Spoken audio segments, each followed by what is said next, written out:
നമുക്കറിയാം കരുനാഗപ്പള്ളിയിലും അതുപോലെ തന്നെ പത്തനംതിട്ടയിൽ തിരുവല്ലയിലും ഒക്കെയുള്ള പ്രശ്നങ്ങൾ, ഇത്തരം കാര്യങ്ങളെക്കുറിച്ചൊക്കെ സാധാരണഗതിയിൽ അദ്ദേഹം എന്തെങ്കിലുമൊക്കെ ഒരു പരാമർശം പറയുന്നതാണ്. ഇന്നിപ്പോൾ അതിൽ അത്തരം കാര്യങ്ങളിലേക്കൊന്നും അദ്ദേഹം ഒരു പ്രതികരണത്തിനുമില്ല എന്നതായിരുന്നു നിലപാട്.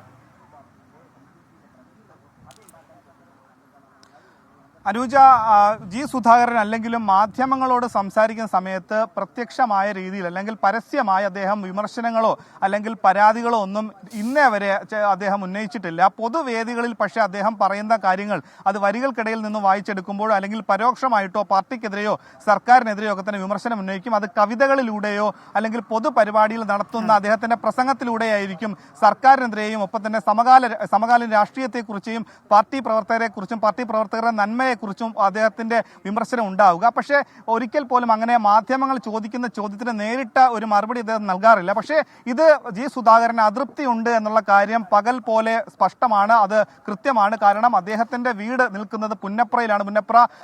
പുന്നപ്ര വയലാർ സ്മാരകത്തിന്റെ അല്ലെങ്കിൽ പുന്നപ്ര കമ്മ്യൂണിസ്റ്റ് പാർട്ടിയുടെ ഒരു കോട്ടയാണ്.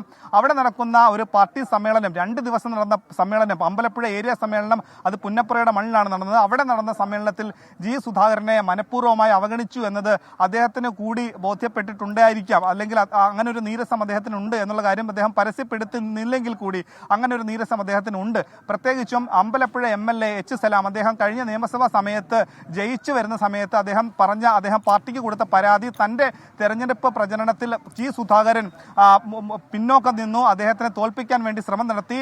MLA എച്ച് സലാം SDPI നേതാവാണ്, SDPIക്കാരുമായി അദ്ദേഹത്തിന് ബന്ധമുണ്ടെന്നുള്ള അടക്കമുള്ള പ്രചരണം ജി സുധാകരൻ നടത്തി തുടങ്ങിയ പരാതി കൊടുത്തിരുന്നു. ആ പരാതിയുടെ അടിസ്ഥാനത്തിൽ എളമരം കരീം, P ബിജു എന്നിവർ സംസ്ഥാന സെക്രട്ടേറിയറ്റ് അംഗങ്ങൾ അടങ്ങിയ കമ്മീഷനെ അന്വേഷിക്കുകയും ജി സുധാകരന് അതിൽ പങ്കുണ്ടെന്ന് വ്യക്തമാവുകയും അച്ചടക്ക നടപടി എന്നോണം സുധാകരനെ പിന്നീട് താക്കീത് നൽകുകയും ചെയ്തു. അതിനുശേഷം അദ്ദേഹം സംസ്ഥാന കമ്മിറ്റിയിൽ നിന്ന് ഒഴിഞ്ഞു. പിന്നീട് ബ്രാഞ്ച് കമ്മിറ്റി അംഗമായി 3 വർഷക്കാലം ഉണ്ട്. പക്ഷേ പാർട്ടി പരിപാടികളിലോ ബ്രാഞ്ച് യോഗങ്ങളിലോ പോലും അദ്ദേഹം പങ്കെടുക്കുന്നില്ല. ജില്ലാ കമ്മിറ്റിയിൽ ക്ഷണിതാവാണ്, പക്ഷേ ഒരു പാർട്ടി പരിപാടിയിലും അദ്ദേഹം പങ്കെടുക്കുന്നില്ല. പക്ഷേ അതേ മറിച്ച് മറ്റ് പരിപാടികളിലൊക്കെ തന്നെ അദ്ദേഹം പങ്കെടുക്കുന്നുണ്ട്, മറ്റ് രാഷ്ട്രീയ പാർട്ടികളുടെ പരിപാടികളിൽ പങ്കെടുക്കുന്നുണ്ട്. അതിന്റെ ഉദാഹരണമാണ് ചന്ദ്രികയുടെ മുഖപത്രമായ മുസ്ലിം ലീഗിന്റെ മുഖപത്രമായ ചന്ദ്രികയുടെ പത്രത്തിന്റെ ക്യാമ്പയിൻ ഉദ്ഘാടനത്തിൽ പോലും സുധാകരൻ കഴിഞ്ഞ വർഷവും അദ്ദേഹം ഉദ്ഘാടനം ചെയ്തത്, ഈ വർഷവും ഉദ്ഘാടനം ചെയ്യാൻ സമ്മതിക്കുകയും ചെയ്തിട്ടുള്ളത്. അങ്ങനെ 2 തരത്തിൽ മുസ്ലിം ലീഗിനെതിരെ കൂടി സർക്കാർ വലിയ കടുത്ത നിലപാടെടുക്കുന്ന സാഹചര്യത്തിൽ ലീഗിന്റെ മുഖപത്രം മുതിർന്ന കമ്മ്യൂണിസ്റ്റ് നേതാവ് ഉദ്ഘാടനം ചെയ്താൽ ഉണ്ടാകുന്ന രാഷ്ട്രീയ വൈരുദ്ധ്യം അല്ലെങ്കിൽ നിലപാടിലെ പ്രശ്നങ്ങൾ മൂലമായിരിക്കാം ചിലപ്പോൾ അദ്ദേഹം അത് വിവാദമാക്കണ്ട എന്ന് കരുതി ഇന്നത്തെ അദ്ദേഹത്തിന്റെ ഉദ്ഘാടന പരിപാടിയിൽ നിന്നും അദ്ദേഹം പിന്മാറിയതും. പക്ഷേ പിന്നീട് KC വേണുഗോപാൽ അദ്ദേഹത്തെ കാണാനെത്തി.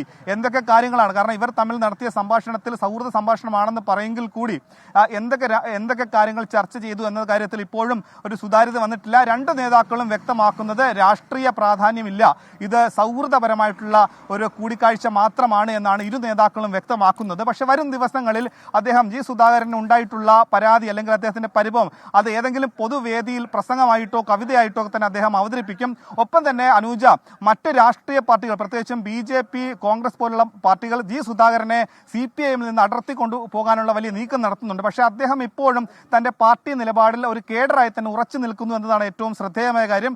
മാധ്യമങ്ങൾക്ക് നൽകുന്ന ഒരു പ്രതികരണത്തിൽ പോലും ആ നിലപാടിൽ നിന്നും മാറി ചിന്തിക്കാനുള്ള കാര്യങ്ങൾ അദ്ദേഹം പറയുന്നില്ല. പക്ഷേ ഇങ്ങനെയുള്ള ചില പ്രസംഗങ്ങൾ, കവിതകൾ, അദ്ദേഹത്തിന്റെ പരാമർശങ്ങളൊക്കെ തന്നെയാണ് മറ്റ് രാഷ്ട്രീയ പാർട്ടികൾ ആയുധമാക്കുന്നത്. ഏറ്റവും ഒടുവിലായി അദ്ദേഹം നടത്തിയ ഒരു പരാമർശം വലിയ വിവാദമായിരുന്നു. TJ ആഞ്ചലോസ്, മുതിർന്ന നേരത്തെ CPIM നേതാവായ TJ ആഞ്ചലോസിനെ പണ്ട് കമ്മ്യൂണിസ്റ്റ് പാർട്ടിയിൽ നിന്ന് 10-30 വർഷങ്ങൾക്ക് മുൻപ് പുറത്താക്കിയത് പാർട്ടി എന്ന് കള്ള റിപ്പോർട്ട് കൊടുത്തെന്ന രീതിയിലുള്ള പരാമർശം അന്ന് ജി സുധാകരൻ കഴിഞ്ഞ ദിവസം നടത്തിയിരുന്നു.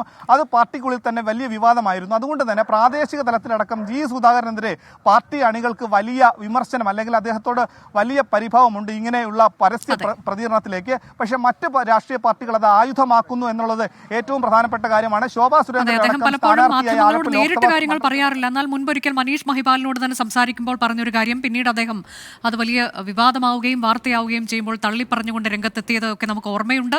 പലപ്പോഴും പൊതുവേദികളിലോ അല്ലെങ്കിൽ കവിതയിലൂടെയൊക്കെ അദ്ദേഹം തനിക്ക് പറയാനുള്ള കാര്യങ്ങൾ പരോക്ഷമായി പറയുക എന്നത് തന്നെയാണ് ജി സുധാകരന്റെ രീതി.